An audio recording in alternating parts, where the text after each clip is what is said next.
Hey guys, so I'm making this video because I want to make a couple clarifications. I was on Discord today, and it seems some people have misunderstood exactly a couple of the things I was mentioning about Karla and Ankh. I don't know if I was too ambiguous. I'm sorry about it. So I'm just going to try to clarify that here. So I mentioned that I run Karla as a Valkyrie, and that is a personal preference of mine. The Ramses VCR does make Valkyrie Karla quite viable, and because she gets the jewels from her reactive, it allows her to launch off her attacks much more consistently, giving it a much better overall feel. Black Killer Masamune has a very similar thing, just it's obviously Black Killer Masamune has a significantly more powerful kit on her unique than Karla does on Valkyrie. But her Raksha job is actually really good too, and you really don't want to underestimate this particular job because it does have things that are relatively unique to the Berserker and Raksha class. And for those of you, I'm sure all of you have picked up on this by now, Raksha is basically a Berserker. They just use the fist weapon, obviously, instead of axe. Don't forget that her Raksha job also has a unique VCR, which has relatively good stats on it overall. She is capable of using guts memes as well as having some decent AoEs.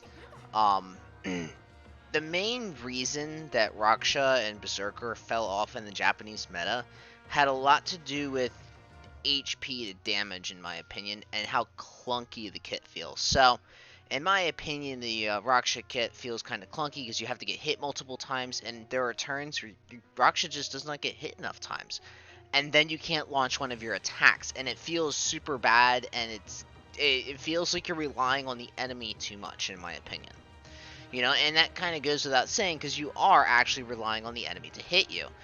In someone like Black Killer Masamune's set, or when you run Karla as a Valk, you only have to be hit 1 or 2 times though to get an attack off. Whereas the Raksha job and the Berserker job, most of their attacks cost like 60 or 80 jewels, so you sometimes have to get hit upwards of 4 times between turns in order to consistently launch attacks, and otherwise you have to go collect jewels. So that is a lot of what I was meant by that. It wasn't necessarily that Raksha is a bad job. It is actually a great job. It's just that it feels a little clunkier, and when enemies start hitting more damage than what they're already doing, you're going to find yourself a little closer to death than you might be comfortable with before you get that first Guts Meme AoE off. And even after that, you know, you have to remember that a lot of the damage on the Raksha kit and the Berserker kit comes from having dead allies. So if you're on a map and you're going for no death, then obviously Raksha is not a good job to have because a lot of its potential comes from just straight up having dead allies. So keep that in mind when you're deciding what job to choose for Karla. They're both completely viable jobs. Raksha is, once again, it is not a bad job. I have some personal issues with it, but that doesn't necessarily mean that it's bad, okay? That being said, I'm just going to throw in a quick note. I've been playing around with Necro Karla, and I do like it, but you should not be running her as a Necromancer in Global because she does not have the JE for it.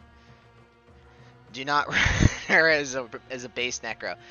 Karla wants to have those fire attacks. Remember, doubling up on element is super important. The only reason you can get away with it with Valk is because the Ramses VCR is so incredibly powerful. So, moving on to Ankh. Right, so I said that Ankh had bad HP, and that's why he fell off in the Japanese meta. Alright, this is true, but the thing you have to remember, and this goes with Karla too, we did not get Ankh and Karla's Kaigen with them. In fact, Ankh and Karla got their Kaigen relatively recent in Japan. In fact, they were some of the last groups of units to get their Kaigens in Japan, aside from the couple stragglers that are still missing.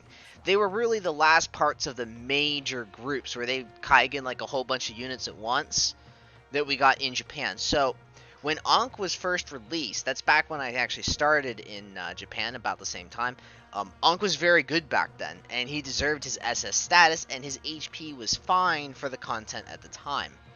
Remember, when Ankh got his Kaigen, it was like more than half a year ahead of where Global is currently at. Ankh is perfectly fine with or without Kaigen in global. I want you guys to keep that in mind. He is a great unit. Don't get me wrong, and they're both great units to have.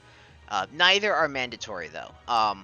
They're both they're both like if you can get them, it's worth investing in them in my opinion. But they will come to you over time. Um, Karla is going to be a bit harder to get your hands on than Ankh, but it is what it is, you know. If you play long enough, you will end up with most of the units in the game.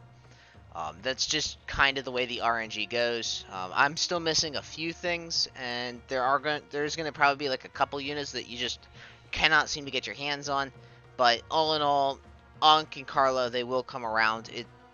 It's not worth like going broke over. The Desert Netsu is arguably more powerful than either of them.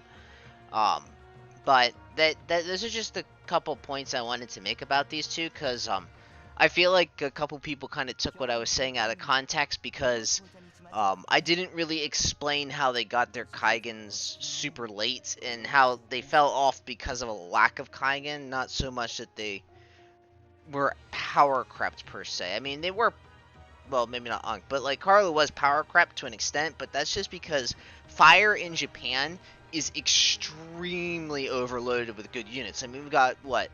Let me pull them up here just real quick. And also, a lot of these units have some pretty good leader skills too. You know, I mean, we have Black Killer Masamune, that's an easy 50-20 leader skill. We've got Job plus Daisy. We have Job plus Dorothea. I mean, we even have John plus Melda, who's a great unit. We have Lupinus, we have Noah, we have Ira, Emma. These are all insanely powerful units. We also have Arthur and Aaron. Well, maybe not so much Aaron, though he's good for some things. We have Kaya. Fire is just bogged down with tons of great options, and you can really field any kind of team you want.